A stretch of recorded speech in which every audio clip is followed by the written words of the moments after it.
Oskaloosa. It's our community, and we're thankful to be a part of it. Telling its stories, sharing its smiles. We're building community, keeping you informed, giving you a voice, letting you know you're never alone during the victories and the losses, happiness and pain. For tomorrow's a new day, and we'll be there, working for you, ready to tell your story. That's our commitment. It's what we do, now and in the future, because we're always on. We're Oskaloosa News. Oskaloosa. It's our community, and we're thankful to be a part of it. Telling its stories, sharing its smiles. We're building community, keeping you informed, giving you a voice, letting you know you're never alone during the victories and the losses, happiness and pain. For tomorrow's a new day, and we'll be there, working for you, ready to tell your story. That's our commitment. It's what we do, now and in the future. Well, good evening, everybody. I'm Ken Alsup, Oskaloosa News, and we're going to kick off the forum for the Iowa Senate District 40, and it features Lance Rorta and Ken Rosenboom. Tonight we're going to be broadcasting on MCG locally, and we're on Facebook Live. If you're on Facebook Live, submit your questions, and we'll do our best to help get them answered. I'm going to give the candidates an opportunity to introduce themselves, and then we'll go from there. So we'll start with Lance here.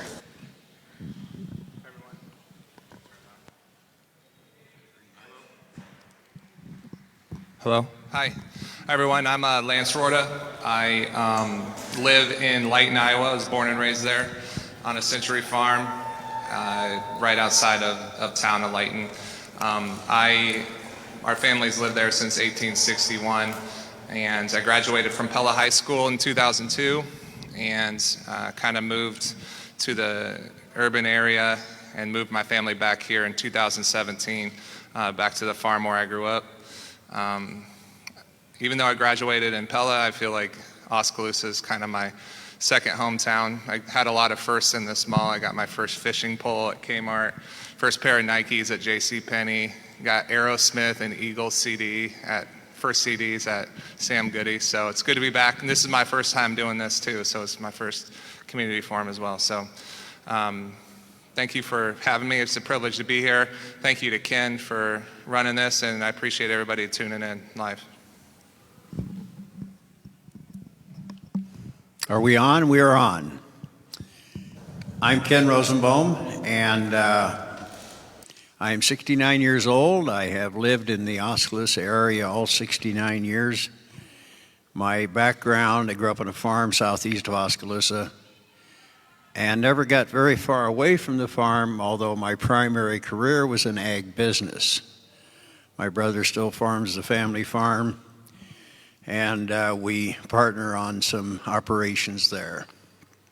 I have two children. We have a biological daughter that lives in Australia because she married an Aussie. We have three grandchildren there that talk funny. We have an adopted son, Matt, who lives in Des Moines. So in a weak moment 10 years ago, I agreed to run for county supervisor when I was challenged to do so. And that began my, I guess you call this a political career, late in my life at age 59. So it's been an honor to represent this area, first as a supervisor, more recently as a state senator. And for those of you that don't know, Senate District 40 will start in the northwest. It includes one township in Marion County, which includes the city of Pella, all of Mahaska County, all of Monroe County, all of Appanoose County, and about half of Wapello County.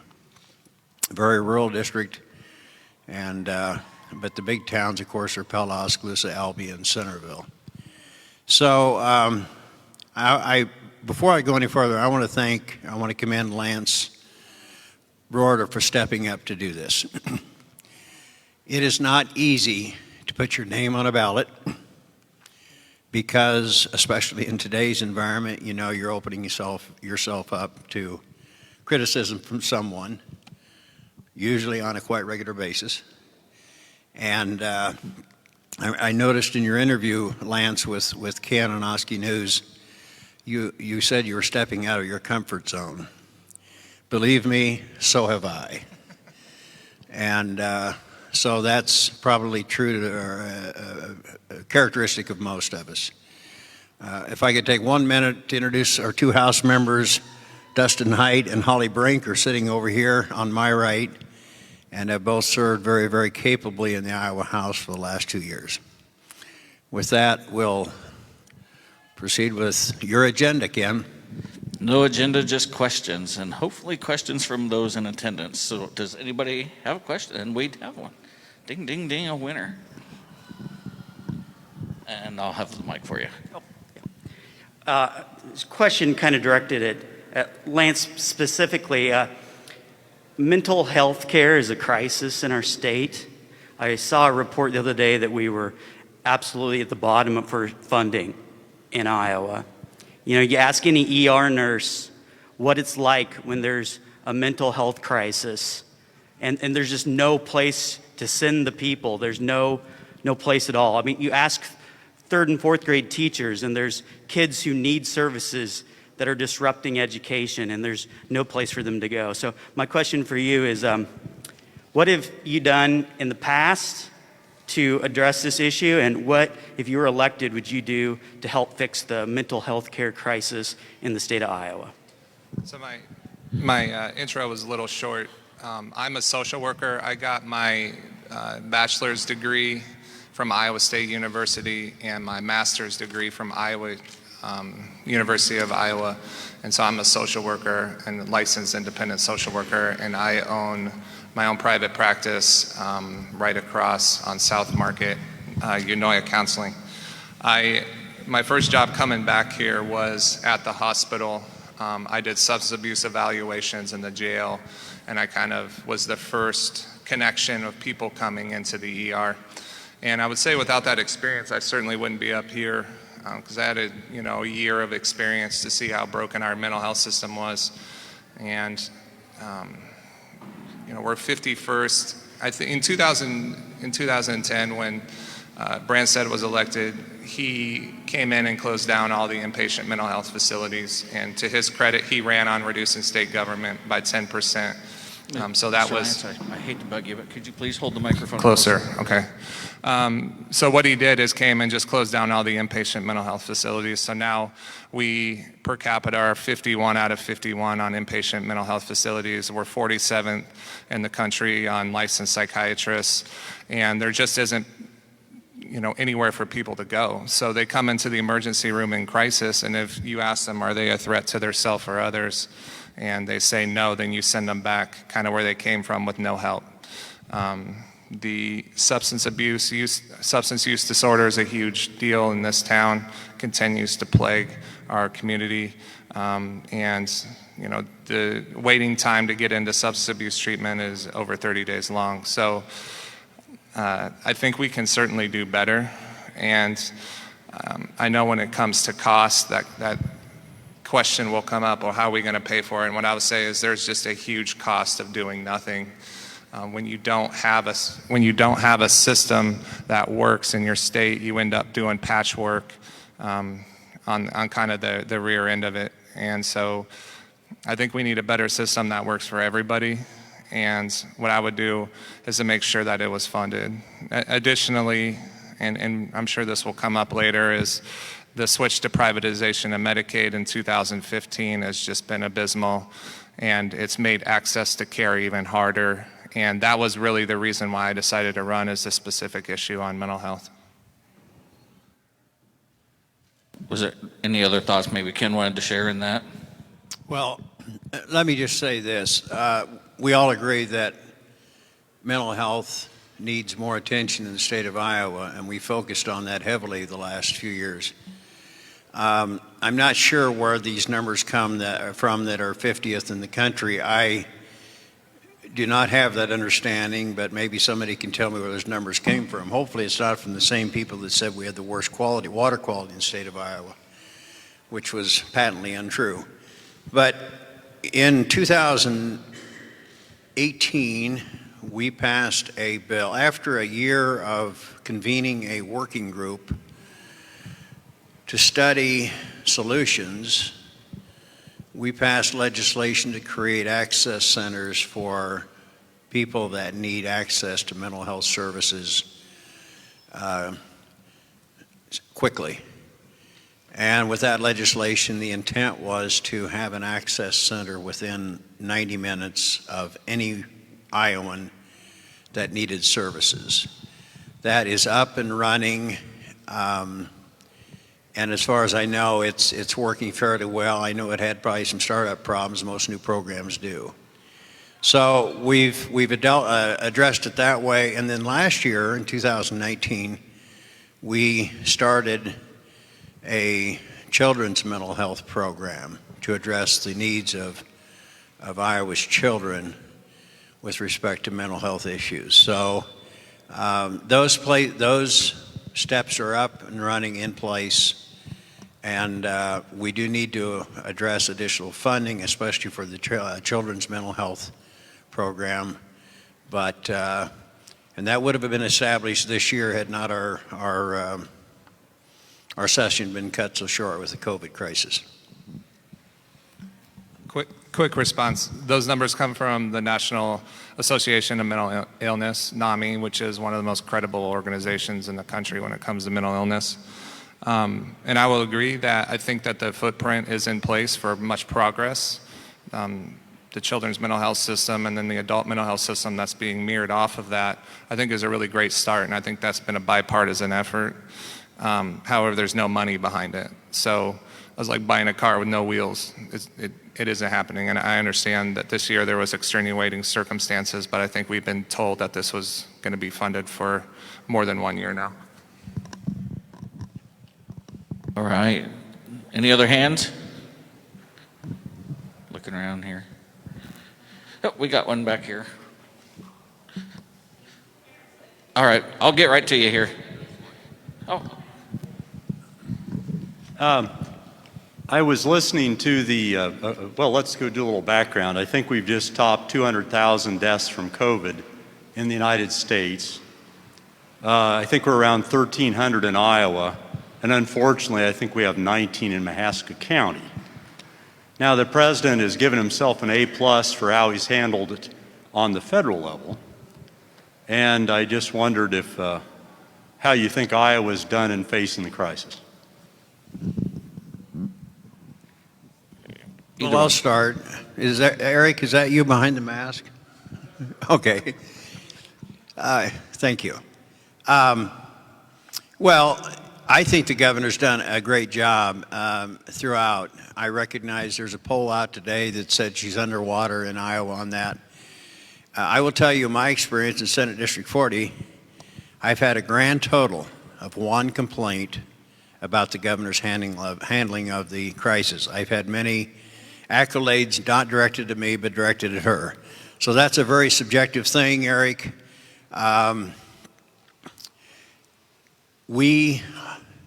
She, with the support of the legislature and the executive and the legislative council that has met a couple of times with her, have tried to balance the threat of the virus along with the needs of Iowans with respect to jobs, a healthy economy, getting kids back to school, and all those other things that have been so rudely upset by the virus. So it's easy to armchair quarterback, it's easy to second guess, but the fact is, in my view, and apparently in the view of most of my constituents, the governor's done a good job. I will politely disagree with that. I don't feel like this was taken seriously quick enough. It was consistently downplayed. What I guess frustrates me the most, and what I'm really tired of, is the polarization and how this has to be political. We have Team Freedom over here, don't tread on me, don't tell me I need to wear a mask, and then we have the far other side who, is buying into the hysteria and trying to hide under the covers. I think we should meet in the middle here and do what's best. And so what I'm confused about is what I understand to be a conservative Republican value is to give control to the local governments and municipalities. So when it comes to a statewide mandate, I don't know if that's the right answer or not. I'm not going to say I support that.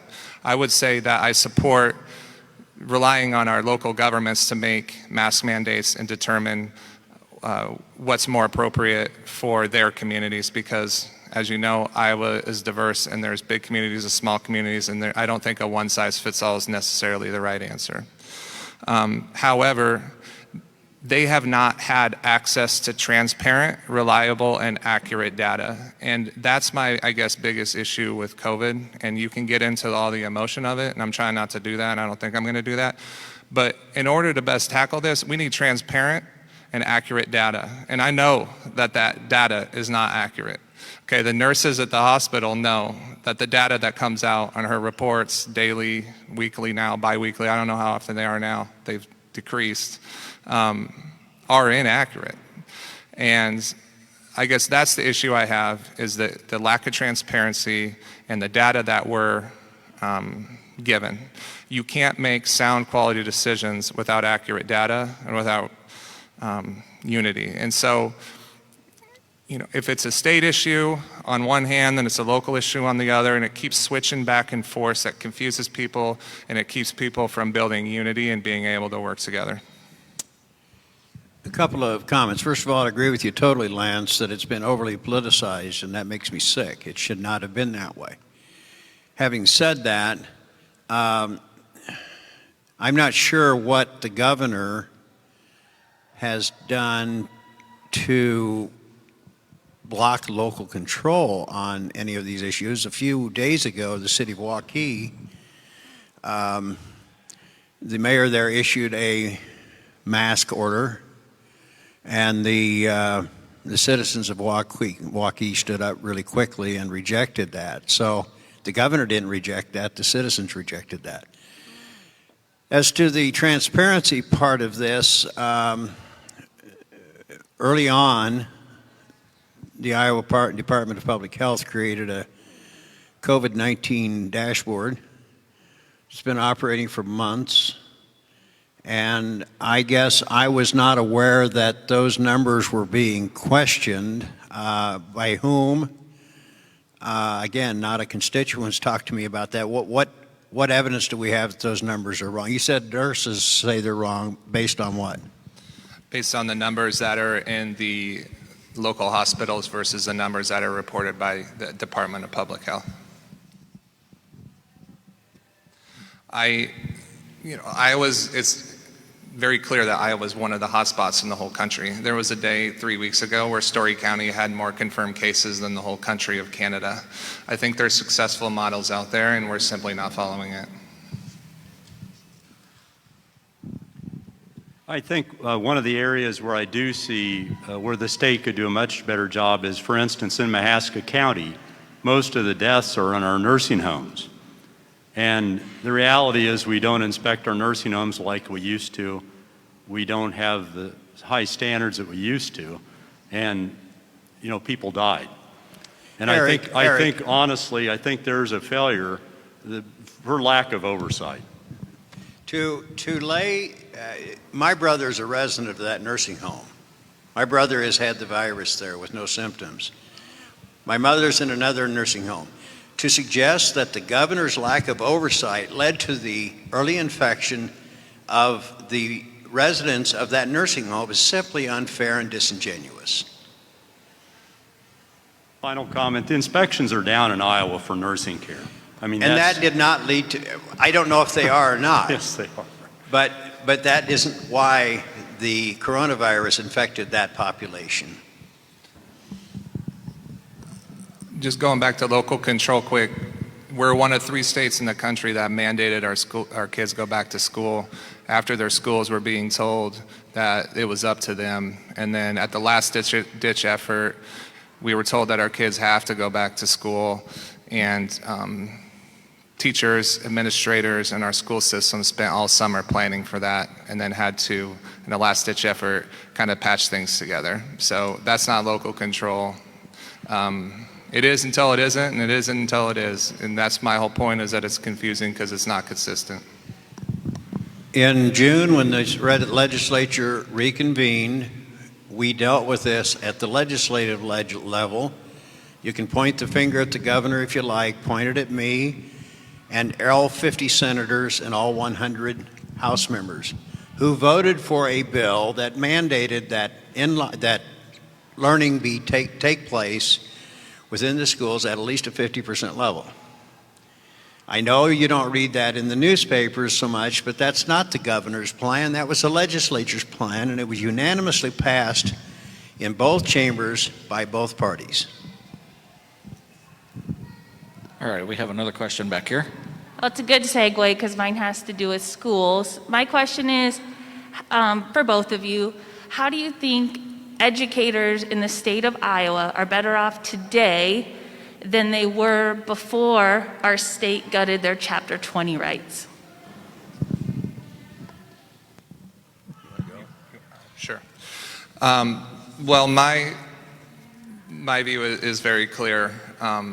The way that was done, and the fact that it was done, I thought was kind of dirty. It was in the middle of the night, and I don't think that people were running on this issue. I am a product of the public school system. I graduated from Pella Community. I went to both state universities. I'm going to do everything I can to support public education. Our teachers, I feel like, are getting the short end of the stick here. We have continued to strip their rights away, and we need to keep that competitive to the private industry. And I think rural Iowa is disproportionately affected with that as well. I think if we continue on the path of taking teachers' rights away, taking their voice away, taking their benefits away, their collective bargaining, I mean, that phrase by itself, collective bargaining, that means everybody's at the table and they're making a deal with everybody, bargaining, right? And so you take that away, then you reduce the incentives to be a teacher, and that's continued to happen over the last decade.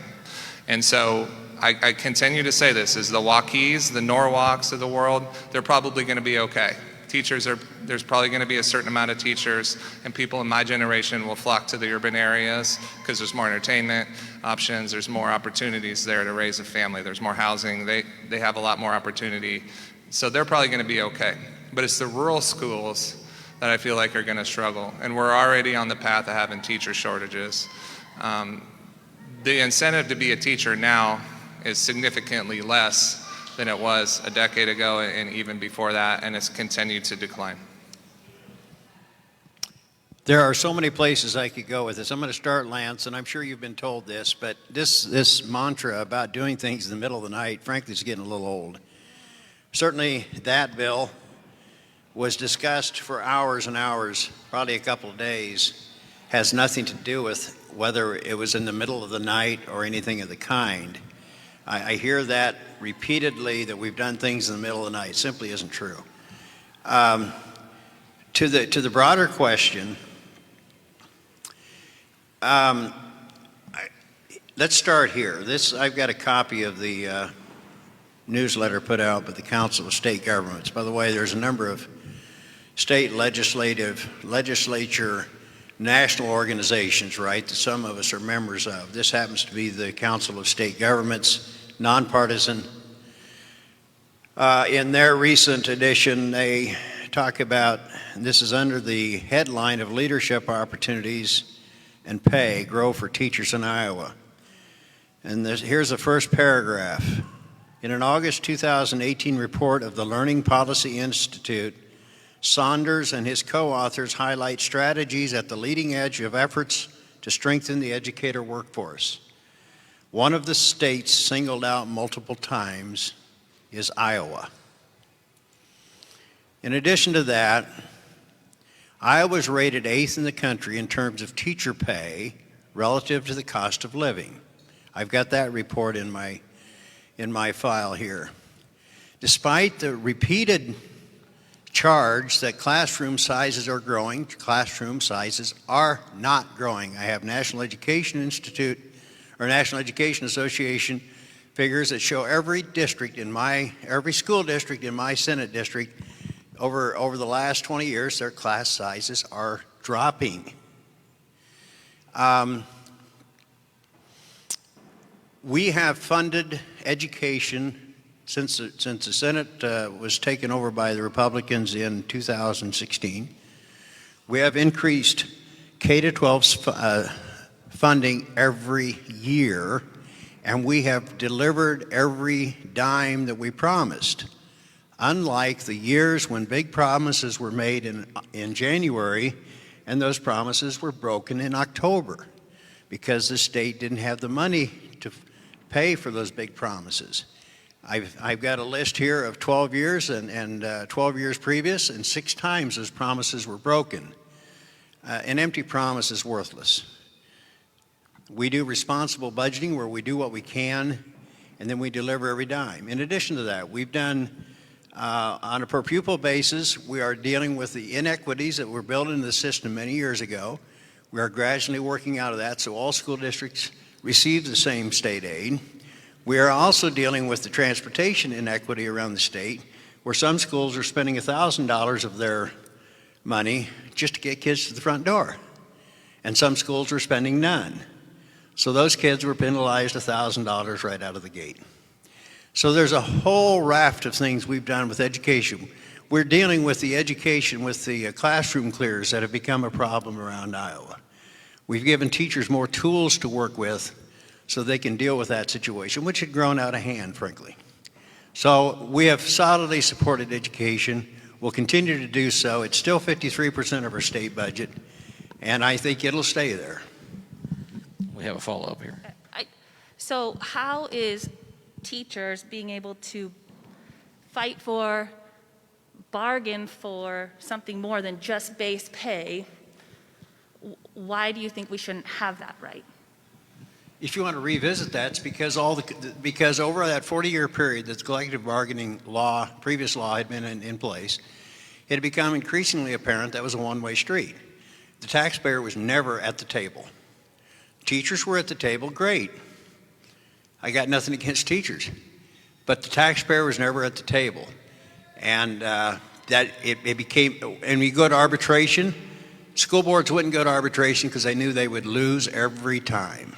So it frankly had been long since overdue to make some corrections on that. And you could still do collective bargaining for pay, which For well, us public educators. and then the final answer I would give you is Iowa is #1 in graduation rates.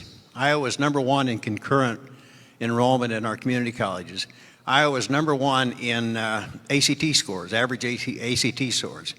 We have a lot of good things going on with education, and this shouldn't be an us versus them argument. We are all for teaching our kids very effectively, and we think we're doing just that. I marched with the teachers. I came to the State House, so I've been fighting for this whole time. It's not just some, coincidence. I've been teaching for 10 years, and I've taken pay freezes for 5 of those years. I've taken lane freezes, so even when I do get a raise, I don't get what my education says I should get. So there's more to it than just a greedy teacher at a table. That's all I'll say. I never use that term, ma'am. I'm sorry that you...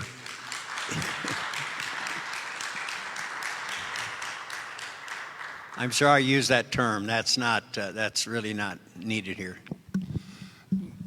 So Iowa is 25th in teacher salaries according to Economic Policy Institute, and they're paid 20% lower than those with comparable college degrees. And so, again, we get into rural Iowa versus urban Iowa. 89 of the counties in Iowa are losing population. They're losing resources. And then you have 10 of the counties gaining them. So we are now at a bigger disadvantage. And what incentive will young people have to move to a small town and be a teacher unless they're from there or they grew up there? There's plenty of incentive to move to Waukee. There's plenty of incentive to move to Norwalk. There's not much incentive to move to Eddyville. There's not much incentive to move to New Sharon unless they have family close by. We need to be adding those incentives. We need to be supporting public education. That's where I stand on that. So you mentioned that classroom sizes were going down, correct? Is that in our district currently? In your districts, every district you have? How many do you want? How many I'm do just you want me to asking in read? your entire Yes, district. yes. Yeah, your As district I said is? earlier, Okay. Is that the potentially classroom because size has decreased in every district every school district in my Senate district. Sure. Is that probably because population has gone down in your district because people aren't moving here or staying here? No.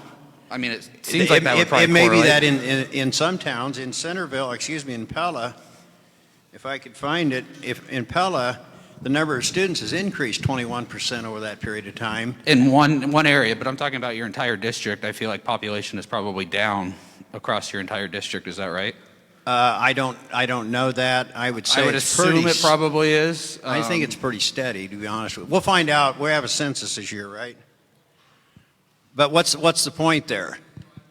The economic outlook in general in Southeast Iowa is not the greatest and hasn't been for quite some time. I imagine that probably has some to do with the drop in classroom sizes because people are moving to the metro areas. Rural Iowa doesn't.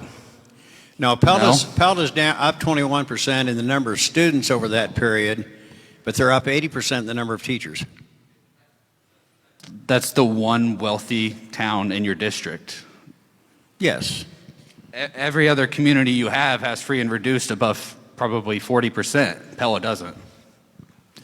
Well, I just gave you an example, but all the other the classroom size is down in all the other schools. So what's your point, I guess, is what I'm asking.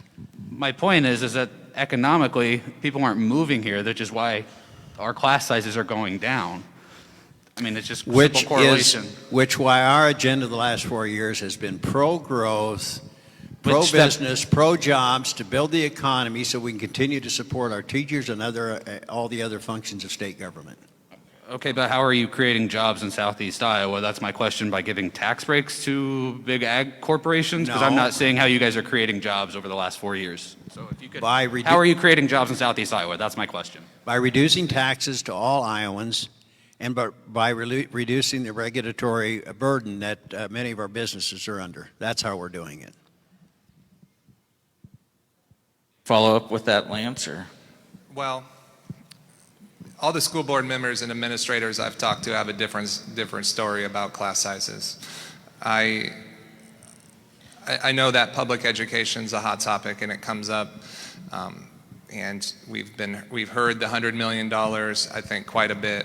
And just to put that in perspective, if there's a nurse that works at the hospital and she makes $16 an hour, then she gets a $2 an hour raise. She's now making $18 an hour.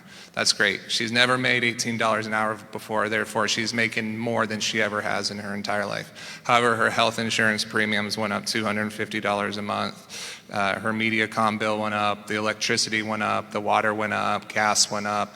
And so is she making more money? No, she's not. The cost of living has gone up, right? So while she is making more than she ever has before, it's not a net. And I think that's what we're seeing with our schools. Simply the cost of living and the inflation rate, schools have not been able to keep up with that. Remember who's paying the teacher salaries. It's the nurse that can't keep up with her own bills. And the teachers themselves. Alrighty, I'm just going to put a plea out there for those that are on social media to help send questions. We'd like to hear from you guys. And we have another question here from the audience. I want to bring it back to healthcare and mental health sort of question. I have a 15-year-old daughter who is on the autism spectrum, and she qualified for a waiver through Medicaid, Medicare sort of thing. And of course, that's now been privatized by AmeriGroup, is now managing that. And it has taken us, she qualified about 2 years ago for services that she desperately needs. And over those 2 years, we have been given the runaround. There's been stall tactics, delays, and we finally had her first service that she qualified for today. So here's a girl who, she qualified when she was 13, and for 2 years, we've gotten the runaround. And I'm just glad that I sort of knew what was going on so I could make appeals and jump through hoops, because the majority of the people who are qualifying are kind of the least of these. A lot of them are poor people and people who themselves might have a disability. So my child who needed services, it took 2 years for us jumping through hoops. And I just can't see how that's where we want to save money, is by hitting the poor and the mentally ill and the elderly. I mean, why is that where we go to save a buck by privatizing something? My daughter who needed services, she's the one who has to suffer. I just don't see how that is a win for anybody. The question is what? Are you proud of the job that AmeriGroup is doing and the work that was put in there, where we just pass that off to a private group to give everybody the runaround instead of giving us the services that our poor and our mentally ill and our handicapped need?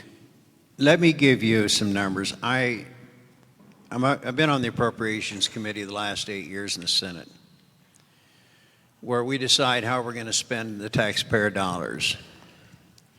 And in terms of medical assistance for Iowans, public dollars going for medical assistance, I'm going to show you a 30-year history.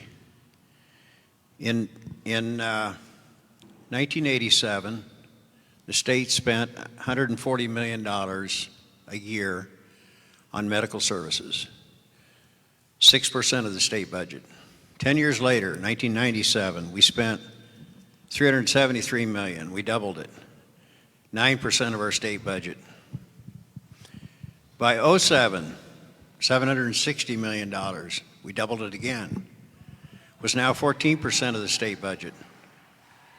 And by 2017, we spent $1.53 billion, doubled it again in 10 years, and is now 21% of the state budget. That is unsustainable. That's why the privatization became a reality, because Governor Branstad said that we can't keep ramping this up.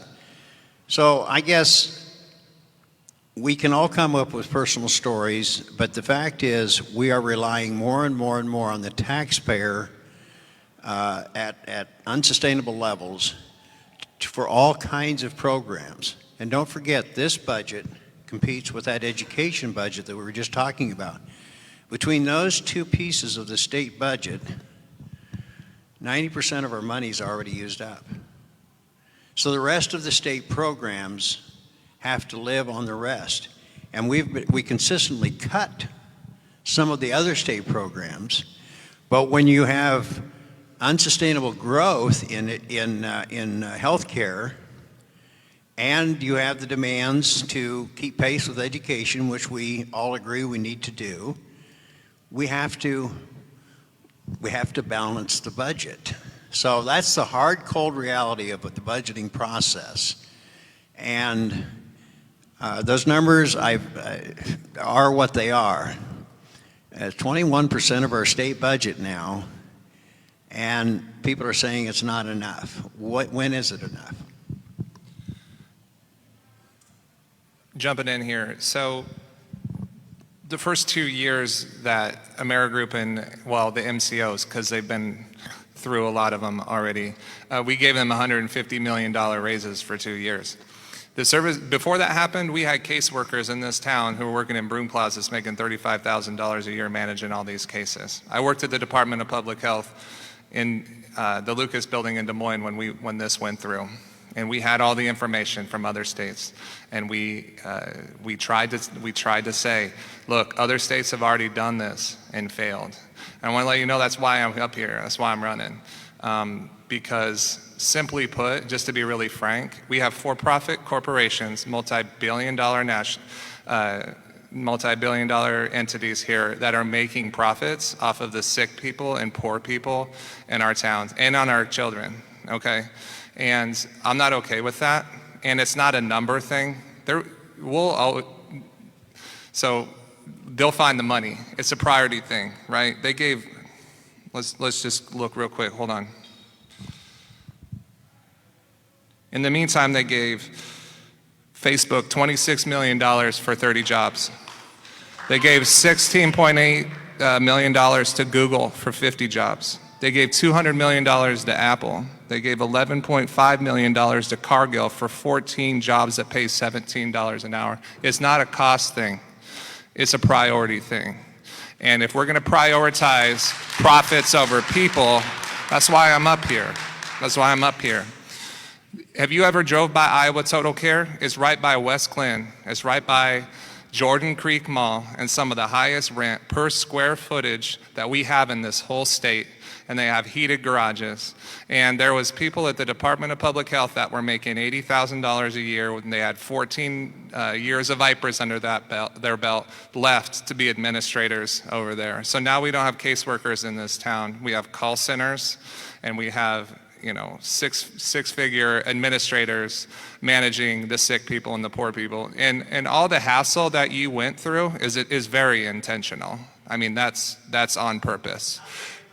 Because providers eventually get sick of it. And they say, I'm not going to do this anymore because I'm losing money, and you have to now chase every dollar. And these MCOs intentionally change modifiers and don't tell anybody. And so then you send in claims, and they say, you have an incorrect modifier. Now your claim is now dirty. And now they have the decision to wait as long as they want to pay you. And there's just hoops and games. And Southern Iowa Mental Health Center had to hire 2 extra office staff just to be able to keep up with this. I tell people it's like calling DirecTV and trying to change your TV package every single day just to chase down the money that you've already earned, and fairly as well. It's unjust, it's immoral, and it's a priority thing. It's not a cost thing. I think we have a question from the internet.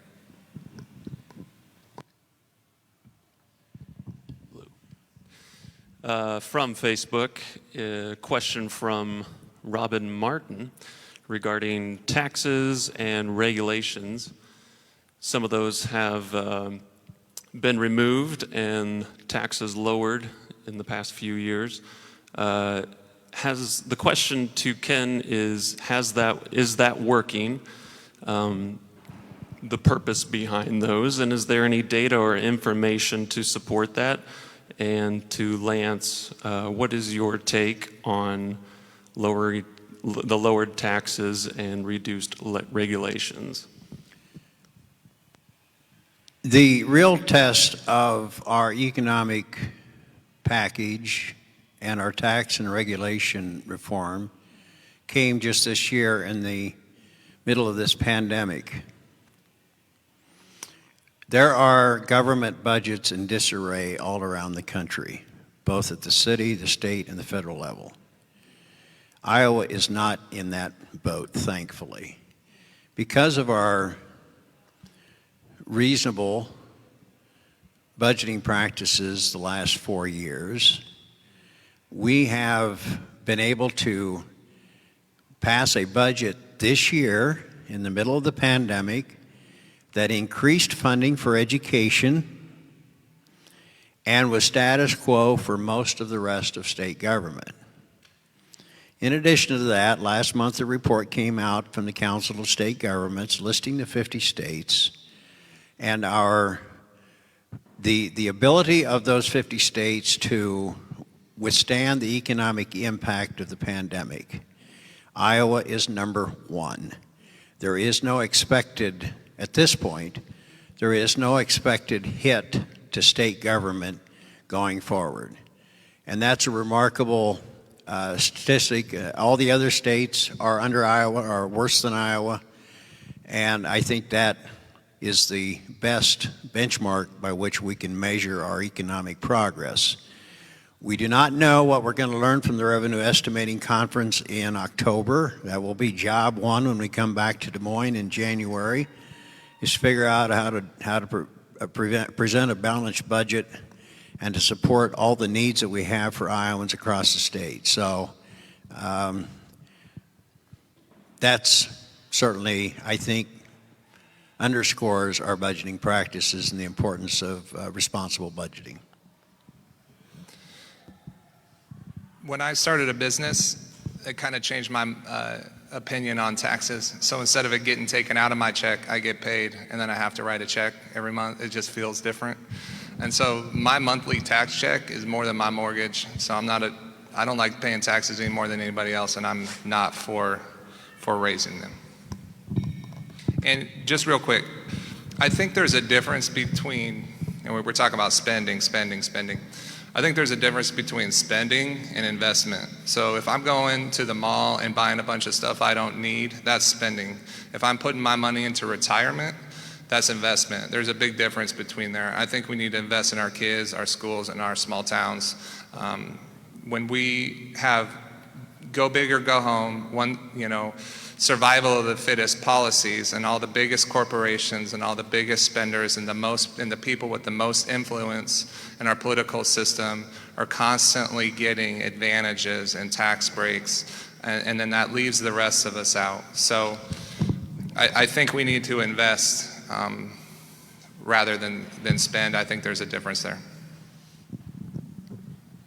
All right, I think we have a question from over here. Okay. Hi, I'm Lisa Ocean. I'm running for County Board of Supervisors, so I had the honor of being on that table as well. It's not easy. Okay, so I'm going to ask you a little different question about your style. My great uncle Conrad Ocean, who was a Republican senator in Iowa, survived the Democratic wave of 1964. And when I met my stepfather-in-law in 1992, he said, "Ocean, I know that name." And he went and he got the yearbook from the Senate, because he'd served as a senator, was elected in 1964, and my Uncle Connie had signed it to his good friend Jim. Now, Ruth Bader Ginsburg was well known for her sometimes controversial friendship with Judge Scalia. And Judge Scalia once said in an interview, "I love everything about her, but her politics." So my question, how do you cultivate professional friendships? That's a really good question, I think. I spent the first 4 years of my Senate work in the minority. So from a policy standpoint, I was ignored. That's the way it is. That's the reality. But I built relationships. I did that a number of different ways, which we all do, not the least of which was occasionally speaking on the Senate floor about those things that mean a lot to me. When we got into the majority in 2016, I became chairman of the Natural Resource and Environment Committee. I continued working with people across the aisle, across the rotunda in the House, and I think I have developed a reputation to be a good listener, a temperate speaker, and one that fosters mutual respect. And I think that was probably made most manifest last year in 2019 when my colleagues nominated and awarded me with the Herbert Hoover Uncommon Public Servant Award, which was a huge honor for me, and I'm thankful for that. But I think that's certainly one of the measuring sticks to test where one stands in that environment. I ran for office to build relationships and to make connections. I think in politics, we need somebody that's going to be kind of in the middle of the road, a moderate that's going to build bridges between political parties. I think that right now there's a huge generational gap between baby boomers, millennials, Gen X, Gen Y. You saying I'm old? No, I just think that values between generations are vast, and there's lots of opinions out there, and it seems to be that there's more walls being built in our political system than bridges. And the way I was brought up and taught is that if you have a lot of food, you build a bigger table and you push in more chairs. You don't keep it for yourself. So that's what I believe in. I believe that everybody should have a part in the political system, and I don't need any enemies. In matter of fact, one of the reasons why I didn't want to run is because I don't do confrontation well. Like, thinking about arguing with something causes me anxiety. So I looked at it this way. This is my opportunity to give a different side of the story. Okay, when we have eggs and issues, we have 3 people telling the same story, and we never have heard the other side of the story. At least this town hasn't heard the other side of the story for 10 years. So I felt like it was my civic and community responsibility to get up here and say, hey, there's another side of the story. Your story's not wrong, and my story's not all right. I'm sure that the truth is in the middle somewhere. But I think it's going to take a special person and a good leader to do that. And what also I'll say is that I don't think good leadership is partisan. I think that good leadership can be presented well no matter what your political beliefs are. And I just simply believe that we have not had good leadership in this state. And that's what I believe, and that's one of the reasons why I'm running. If I could follow up with one comment, and I find myself making this comment a number of times every year. I plead with people not to confuse us with Washington. And Eric, you've been there. Dustin and Holly are there now. Do we have differences? Yes. Do we have arguments? Yeah, we have a knockdown drag out once in a while. We are not Washington. We are not dysfunctional. We have to pass a balanced budget every year, and we do that. Maybe kicking and screaming along the way, but we get it done. And I have political opponents that vote opposite of me virtually every time, but I would count as virtually all of them to be my friends. So there's the political side of things. There's also the people side of things. I keep a verse in my desk from Philippians 1:27. Simply says this: whatever happens, conduct yourself in a manner worthy of the gospel of Christ. That supersedes all things. It determines how you behave, how you treat others, and that's one of my guiding principles every day in the Capitol. When I decided to run, I was inundated with emails from young people who reached out, and then maybe it was their first time communicating and getting involved with the political system. They felt belittled, they felt like they weren't listened to, and they were even felt like there was name calling. I would say that actions speak louder than words. Are you attributing that to me? Have I called people names? Multiple different scenarios. I don't want to be attacking. I don't want to be a sensationalist. I think you need to substantiate that, because I believe that's an absolutely false statement. Okay. I'm pretty temperate with all of that. So I would like to have an example or have someone contact me.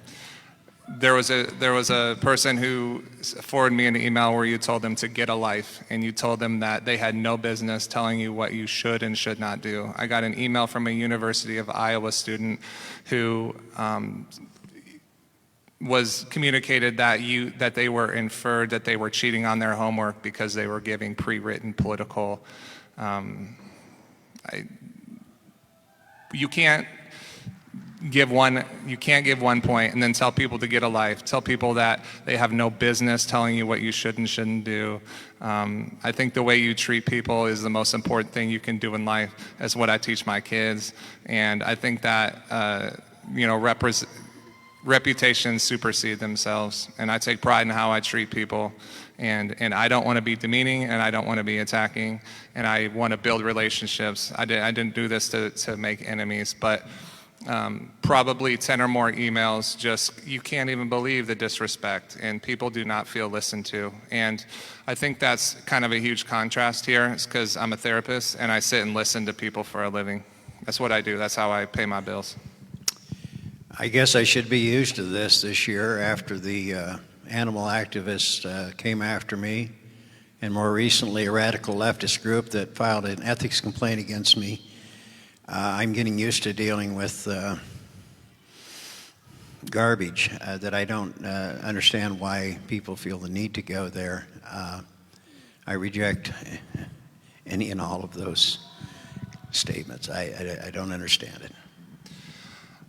When it comes to that, I want to join with Ken and say I agree with that. I think when I also announced that I was running, you better believe that all those animal rights activists had called me, right? And I said, listen to what they had to say, and I said, no thank you.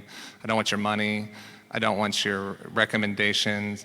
And I have said nothing about it. And I think the bottom line is that people trespassed on his land. And that's the bottom line. I believe in the First Amendment and transparency in our processes, but not breaking the law to do it. And so those people should be prosecuted to the fullest extent because that was a criminal activity. Trespass is the most minor of all the infractions. You touched on the major one. When people flat out come after a person's integrity with dishonesty and false comments.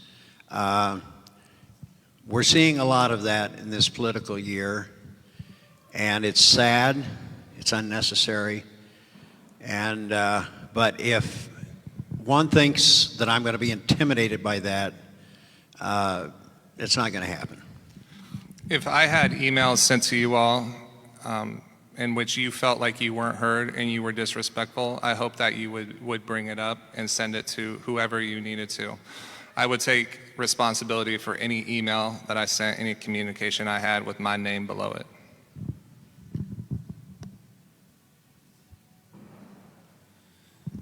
A question from Facebook from Dennis regarding jobs to Lance. What would be one of the things that you would do to bring jobs to the area, and your vision regarding jobs and just what can be done if elected? And to Ken, what is some of the activities you've done to bring jobs to the area, and what would you do if reelected? I think there needs to be incentives for young people to move back to rural Iowa. Right now there's no incentives. So I think we add incentives for doctors and nurses and teachers and social workers and police officers and law enforcement to come to rural Iowa. Like I said, I don't believe there's enough incentive here. If people are from here, they might come back here, but a lot of the young people graduate here and leave. 50% of the people that graduate from our public universities leave the state, and that is including the metropolitan areas. So rural Iowa is even farther below that. And so I think we need to provide incentives for young people to move back here. It makes sense for our economic development. People, I guess, get weary of hearing it, but for many years, Iowa's been known as a friendly state. For the most part, the people are friendly, but we had a very unfriendly tax climate. We have tried to address that in the last 4 years, and we have dealt with that head on. We have a lot of critics for doing that, but people move to where taxes are low. They move away from where taxes are high. So to overlook the impact of tax policy is to get the basics wrong. So we're going to continue to work on that. There are economic development packages that we work with every year. I'm not on the Economic Development Committee. Holly is in the House, and she has a program that she's been working on that is specifically focused for communities like ours and for Ottumwa and for the mid-sized cities. A lot of the major metro areas draw a lot of attention on the economic development front. we need to recognize that not all those dollars should go to Des Moines and Cedar Rapids and Davenport. They need to come to Oskaloosa and Ottumwa and Albia and Pella as well. We have another question from the audience here. Hey there, Ken. Corey Trainer. Earlier you said that you don't appreciate people describing the legislative process as taking place late at night. You and I shared a phone call pretty late in June, one of the last legislative sessions. There were some questionable bills and laws that came passed out of that. But during our conversation, things took kind of a turn that really leads to in what Lance was bringing up in his previous statement. You had described my generation as being entitled. You said that we want everything served on a silver platter. Do you care to explain? Can you say that last thing again? I didn't catch it, Corey. You said that my generation is entitled and that we like things served to us on a silver platter. And I think it's comments like that that Lance is trying to get at. And you had asked him for examples, and I'm here giving you my example right now. I don't recall that. I remember the conversation. You called about 2:30 in the morning, as I recall. Yep. And you chewed on one side up and down the other because we were working at 2:30 at night. Do you remember why I explained we were there at that time? Would you tell the audience, please? You are working to limit voter rights, to get absentee ballots, and I believe a anti-abortion law came out of that session as well. No, I asked why we were there at 2:30 in the morning. Do you remember what I said? We arranged our regardless of the conversation subject of the, we were dealing with Or several are you going things. to cut me off again? Pardon me? Do you want my answer or do you want to cut me off? I'm sorry. Go ahead. Okay. I just want to make sure you want to hear me. My conversation with you is because I want to know more about the work that was taking place at 2:30 a.m. And what I got out of that was that my legislator felt pretty negatively about my generation and my views. And it's kind of like right now, this conversation we're having. So what I'm telling you is what Lance was saying earlier. It's not uncommon to have these feelings and these thoughts. So you didn't say it, so I'll answer for the audience. We were there, as I told you that night. You called at 2:30 in the morning and wanted to know why we were still there and what we were doing in the middle of the night. I explained to you that the legislative process almost inevitably every year ends up with an all-nighter of some sort. There are what we call bouncing bills, back and forth from the House and the Senate. And amendments have to be drafted. People have to have time to draft those amendments. And we were meeting at that hour because we're trying to wrap up the session. House had gone home earlier that evening, I think, and then they had to come back at 10 a.m. on the Sunday morning to deal with what the Senate was working on during the night, and then they could pass it. Then we could wrap up the session. Both parties end up, regardless who's in control, we end up with these all-nighters. Now, you characterized some things that I said that night, and I don't remember those, Corey. I remember the conversation getting a bit testy both ways. I certainly don't. I remember you pressed me about my mom, my aged mom. Anyway, so I can't remember what all was said. You said things that I don't remember. And how do I defend against that, right? It's like, when did you quit beating your wife? I don't know how to respond to that. Are you saying that I said that? No. I'm saying when you approach me this way, you're telling people publicly that I said something that I don't recall. Oh, okay. So I don't believe that's the case. I just don't believe that's the case. Yeah. I guess the characterization was that we somehow things aren't being done late at night. I think that's what you had said for Chapter 20 being gutted, and yet we still. And that wasn't done late at night. But the characterization was that's not true. But it just happened this summer. And I guess what I was trying to share, you had asked Lance about what were some personal, like, name names. What are these personal things that are going on? And I was telling you that's what I walked away from that conversation with. And I know things go back and forth, but I guess I just wanted to dispel some of this notion that that's not true, because That's what happened to me this summer because I was trying to find out what was going on late at night. But Yeah, you called at 2:30 in the morning to badger me for at least 45 minutes, as I recall. That's what you did. But you were working, right? I mean, your phone call is on. If you don't want the call, don't take it. But I guess in my Because I opinion, tend to take calls from my constituents, Corey. And then you chose to, I was trying to get the call done because I had to get back on the floor, and you were rather insistent and persistent. So I probably won't, I don't take too many at 2:30 in the morning, I'll tell you that. All right, we're looking for one or two more questions. Oh, we got Lisa here again. All right.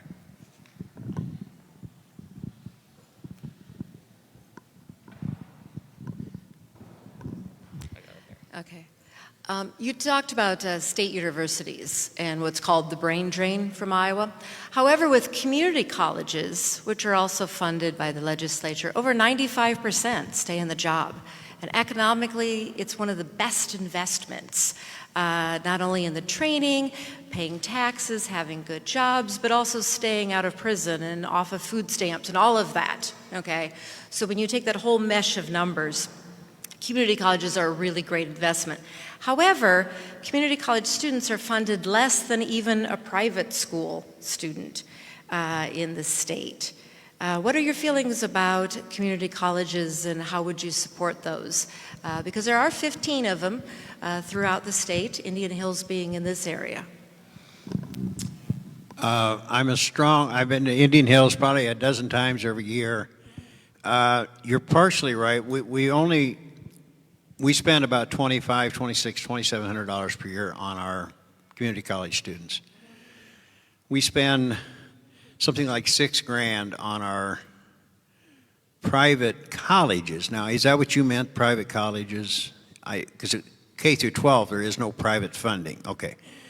And we spend it at north of $10,000 on region universities. That bothers me, disturbs me. I think that's backwards. I think our community colleges do keep the kids here at home. They're critically important. I advocate every year to fund those more fairly. Behind every college student, there's a life. And whether they're at University of Iowa, Iowa State, or at 30 Indian Hills, or they're at William Penn, there's still a life there. And that inequity in funding bothers me, and I keep working on it every year. I think going back to the previous conversation of the legislation that was being passed at 2:30 in the morning, I think taking $8 million away from our state universities was also included in there. I think that community colleges are kind of a lot of people's ticket out of poverty, and I think they're especially important in rural area. I know that Iowa's community college systems are among some of the highest costs in the whole country, and I think we need to lower that. And I would not support any more cuts to our universities and to our trade schools, and I would continue to fight to increase access and affordability for those. I'm blessed to have a quality education, but I know that 4 years of college is not right for everybody, so I think we need to bolster and continue to boost up our community colleges. Alrighty, I'm going to make a request for those on Facebook to bring your questions forward. We're going to wrap this up here after a short bit. So right here we have some more in the audience. As you gentlemen know, this is an election year, obviously, because you're sitting up there. You can't go on internet or TV without seeing attack ads, both at state and national level. I realize this is a huge problem, but these attack ads, if our children behave this way, it'd be considered bullying. And sometimes this is given that the attack ads are allowed because freedom of speech. And well, that's probably true. Our children are still watching these ads and picking up from them.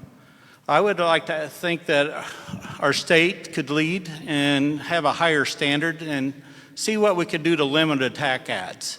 I would, if elected, would you, either one of you gentlemen, the gentleman that is elected, would you sponsor a bill to address this problem, maybe use fact checking or whatever?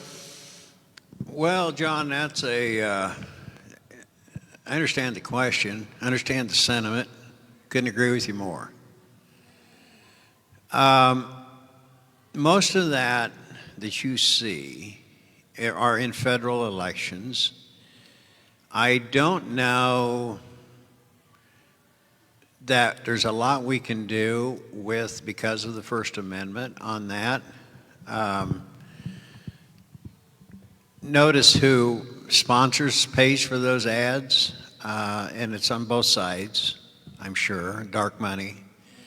The candidates themselves, their campaigns are not running a lot of those ads. Not that they don't, I mean, they do, and they get negative too. I just guess, I don't know that there's a lot we can do at the state level. It's a fair question. I can inquire about it. I have never been involved in any sort of negative campaign, and I don't ever want to be. So I guess I have a little bit of the attitude, well, that's for them. It doesn't, that's not where I'm going. But I can check it out, John. See if I just don't know there's much we can do with the First Amendment. I think Ken and I agree on this one. I think it's important to follow the money and see where the money's coming from. I think it's easier to break something and be negative than it is to build something and be positive. I think it speaks to a larger issue, is how these campaigns are financed. I've taken $0 from any special interest or political action committees. I have gotten no money from the state party. And so I don't owe anybody anything. I'm doing this out of my own goodwill for the people in my community because I know the stuff that they're struggling with. All right. We have another question back here. Yes, Catherine Call Goodman, Chair of the Solid Waste Commission and Mahassa County Supervisor candidate. I guess kind of a two-parter. I guess first, a point of clarification I wanted to confirm with Senator Rosenboom. Senator, I believe you said that Iowa has the highest average ACT scores in the country? Yeah, that's the information I have, yes. Okay, I just looked at the 2019 scores and we're no longer even in the top 10. So I was just curious what data you're looking at. Well, I don't have the source of it, Catherine. I've not had that. I guess if you could email me that source later, that would be great. I can find out, but I've not had a question before. But I'll check it out. Yeah, okay. I just checked a couple different sources online, and we're not in the top 10 according to any of those. But I guess that's a good segue to my next question for both candidates. In the 21st century, having good internet access is increasingly critical for our economy and just for all the things we do in our daily life. So I guess, Senator, what have you done to improve broadband access? And Lance, what would you do? And I guess I'll just add, with my experience at the landfill, we have 2 internet providers. We've tried both, and neither one of them works when it rains, which puts a big crimp in operations, and that's just a few miles outside Oski. So I know we are still definitely limited in what we have for internet access in the area. We have worked on that all 8 years up there. It's slow progress. I wish it was faster.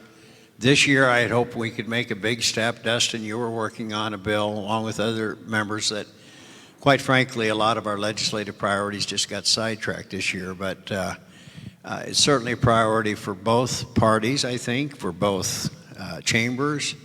And we'll keep working on it. Having said that, I know we got quite an infusion of cash from the federal government, from the pandemic bailout that the governor applied toward broadband. I don't remember the numbers, but there is significant funding that came into the state to address that. So yeah, we're going to keep working on that. I guess specific programs or entities, I mean, like Pella, the city of Pella is doing Pella Fiber. Would you support some kind of funding and program to, enable other communities to do something similar? Well, we've supported that in a general way, a number of different ways, and there's pockets all around the state. Amy Sinclair is my colleague to the immediate west, and she lives just north of the Missouri border, and she has fantastic internet service there in her community. Because I don't know who it was, whether it was a local telephone company or REC rather, perhaps, that did it. But some people have made it happen in some communities and others haven't. So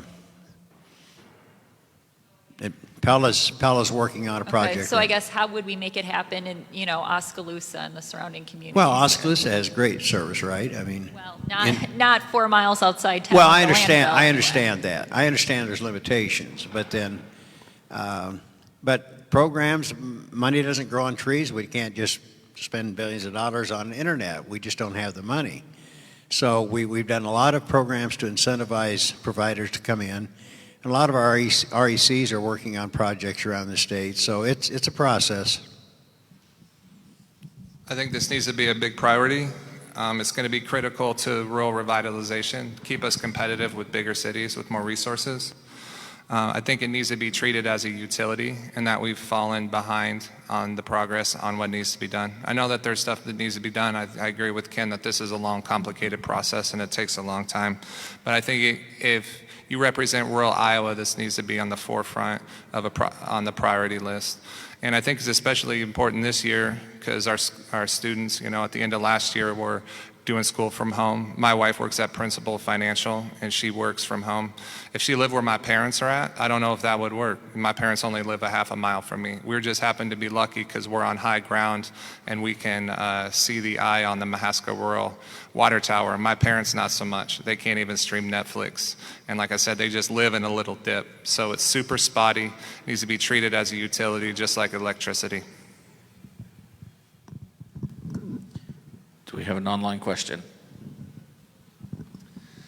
From Meredith regarding a Iowa Senate bill that repeals property tax exemption for forests and nut plantations. I suppose that's a bill that's working its way in, maybe. And the thought is that rather than letting that bill go through, perhaps a shift could be made so that the tax burden would go away from repealing that bill to maybe taxing out-of-state landowners.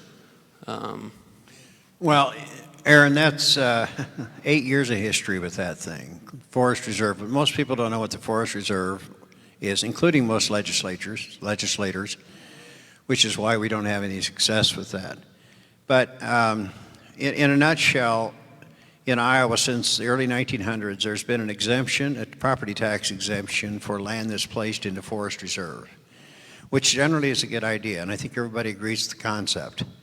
The problem is over the years that tax exemption has been quite widely abused, and the result is many people get a tax exemption which simply shifts the property tax burden to their neighbor.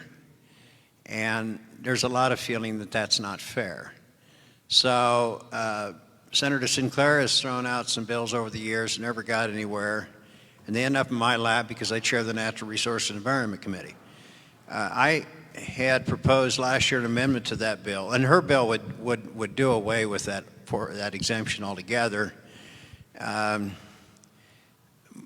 But what I was going to do is raise the minimum from 2 acres to 10 acres before you got an exemption. I was going to make a minimum tax that everybody, even in the Forest Reserve, should pay at least 25% of the tax, just because they still want fire protection, they still want a road to their property, they want all those services, but other people are paying the taxes for it.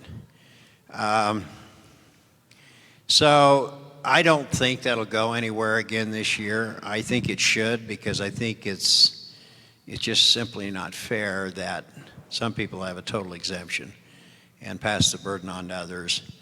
But it generally doesn't get a lot of support, and Amy's going to drop the bill again this year. We'll see what happens.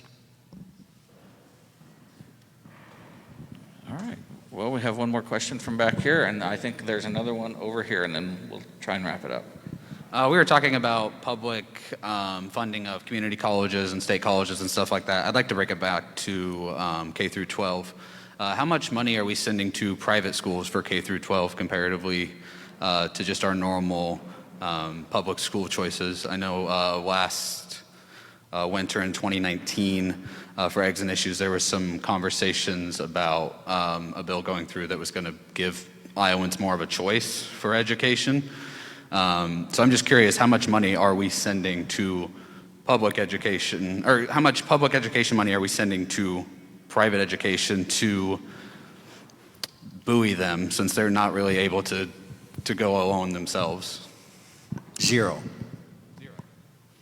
There are tax exemptions for those, for the school tuition tax organizations. There are tax exemptions offered to people that support private schools. And there's some small tax credit, I think, for textbooks and that sort of thing. But in terms of dollars from the state treasury that go to private school families, it doesn't happen.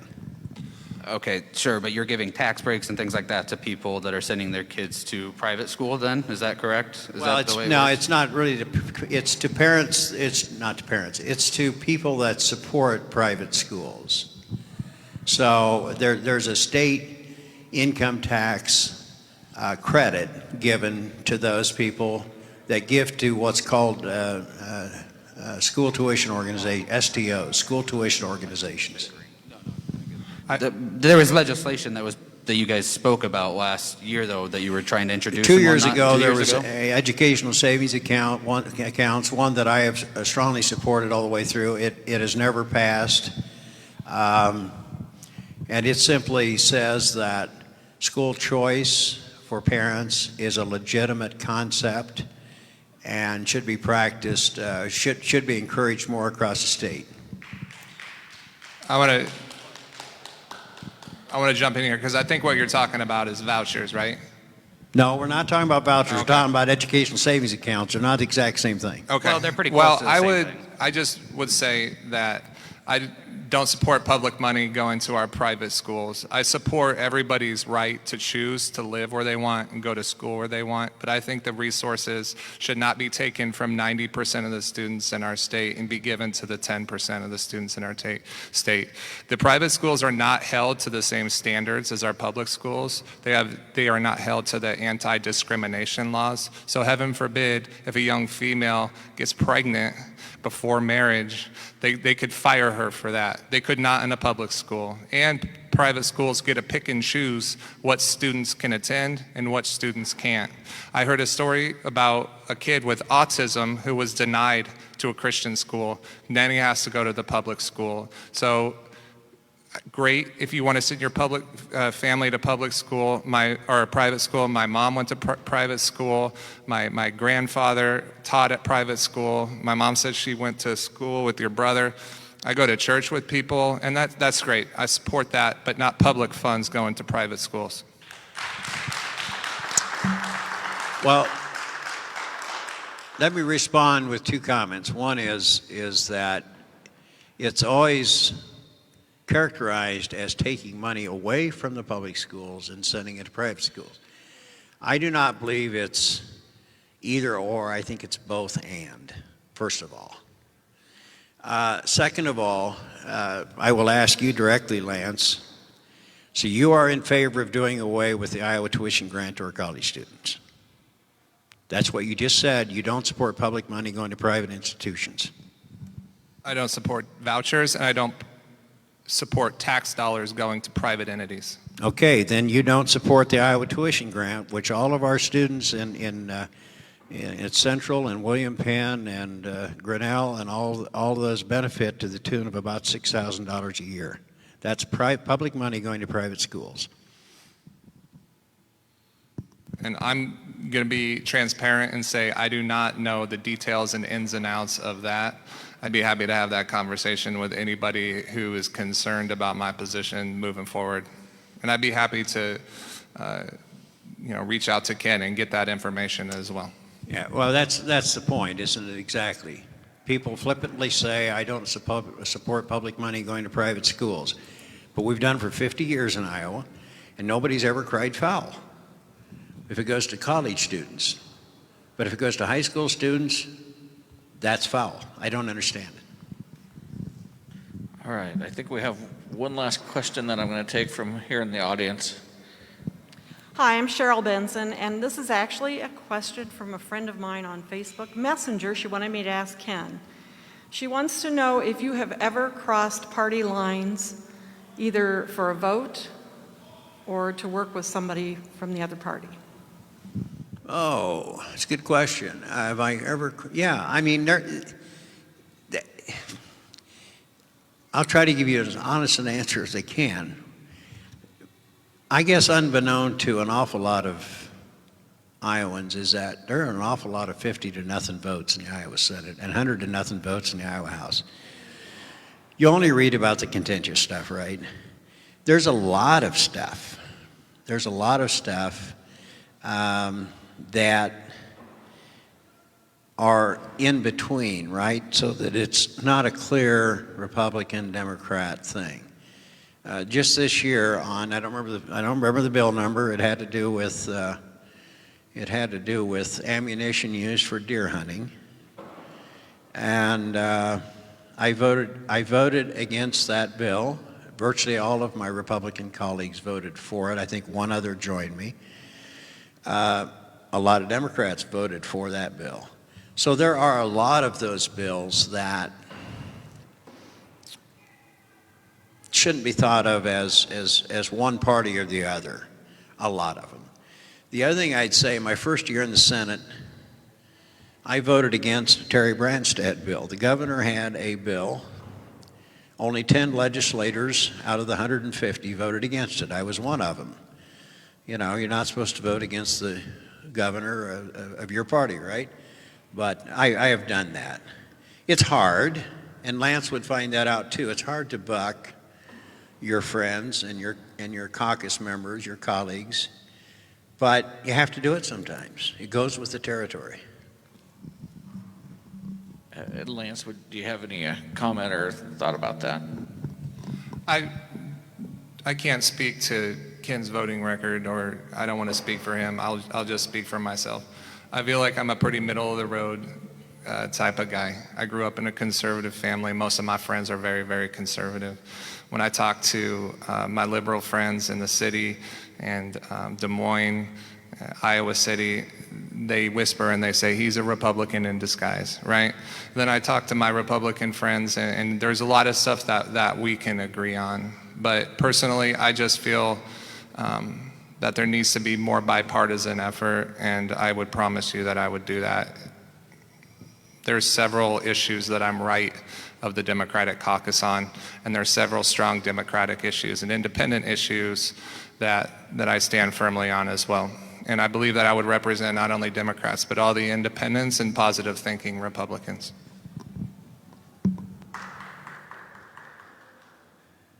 Well, as promised, we're going to call it quits. I really do want to thank both of these guys for coming up here. As a person who's served the public himself, I know where they're sitting tonight is not easy. So I really do thank them for coming up and sharing tonight. To everybody that was here, thank you. Those that are watching live, thank you for joining in. Once again, the general election will be November 3rd, and we hope that everybody takes the opportunity to go vote, because that's important and your rights. So once again, thanks, gentlemen, for coming. Any last words before we go tonight? We'll start with Lance. I just want to thank everybody, our elected officials, and everybody that came here and was involved with the political process. I think it takes a village, and that's the beauty of our democracy. I'll continue to fight for that democracy. I want to thank Ken for being in this position. I would say a year ago, I thought it was pretty easy to sit in a chair and armchair quarterback all the leaders and people on TV or in the newspaper. And then when you put your name out there, it's a whole different ballgame. But I think it takes getting out of your comfort zone, not only for personal growth, but to create positive change in your community. And just one story. When I decided to run about a year ago, I met with a prominent pastor in a neighboring town, not Pella, and I was talking to him about politics and religion and how that goes back and forth, back and forth, and back and forth. And what he told me is that it only takes one person to create positive change for a whole community. And I tell you that not on a reflection about what I'm up here doing, but just what you can continue to do in your own lives to help your community improve. My wife is a volunteer for Big Brothers and Big Sisters, and last week she took a teenager to her first job interview at McDonald's.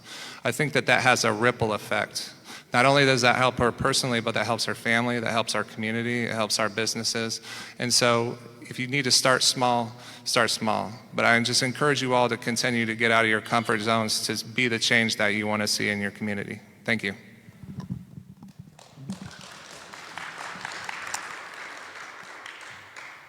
I want to thank you, Ken, for sponsoring this tonight. To Aaron, and I'm sorry I forgot your name. Cheyenne from Penn Central Mall for this. It's a great opportunity for voters, and with today's electronics, we can share this far and wide, I guess. Lance, what you said about public service is on target. You know, I think back, I mentioned the Herbert Hoover Award that I received, but you know that began probably 50 years ago as a member of the local Human Services and Resource Council, and then on the Christian Opportunity Center board for a number of years, and then on the Farm Bureau board, and on Rotary, and on as a county supervisor, a dozen different boards and commissions. And you leave a trail the whole way, right, of your contribution for good or for bad. I hope it's mostly for good. And in my case, it ended up in the Iowa Senate. So you're right, public service. Herbert Hoover said that being a politician is a poor profession. Being a public servant is a noble one. And I believe that with all my heart. So having said that, I will tell you my goals for next year, should I be reelected. We will be focusing hard on recovering from the pandemic. We're in good shape now. We're going to make sure we stay in good shape in terms of the certainly the health of Iowa, but also our economic health. And that will begin with the most important function of the state legislature, and that's passing a balanced budget. I will tell you that if I am reelected, it is my intention to seek a leadership position in the caucus next year. And with that, I thank you for coming. I ask for your vote on November 3, and I hope to continue being a strong voice for Senate District 40 and for rural Iowa. Thank you.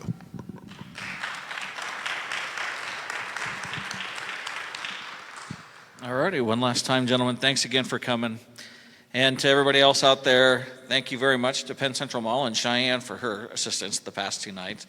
To Aaron Riggs, who stepped forward and helped volunteer to help make this live stream possible for everybody. I am Ken Alsop. I'm with Oskaloosa News, and we thank you all for being a part of this.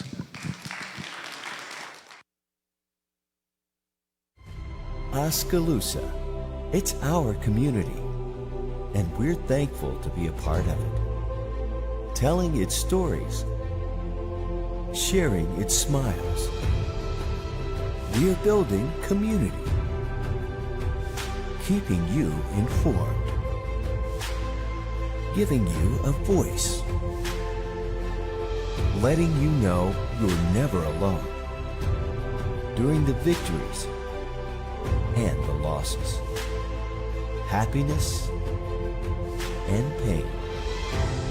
For tomorrow's a new day, and we'll be there, working for you, ready to tell your story. That's our commitment. It's what we do, now and in the future, because we're always on. We're Oskaloosa News.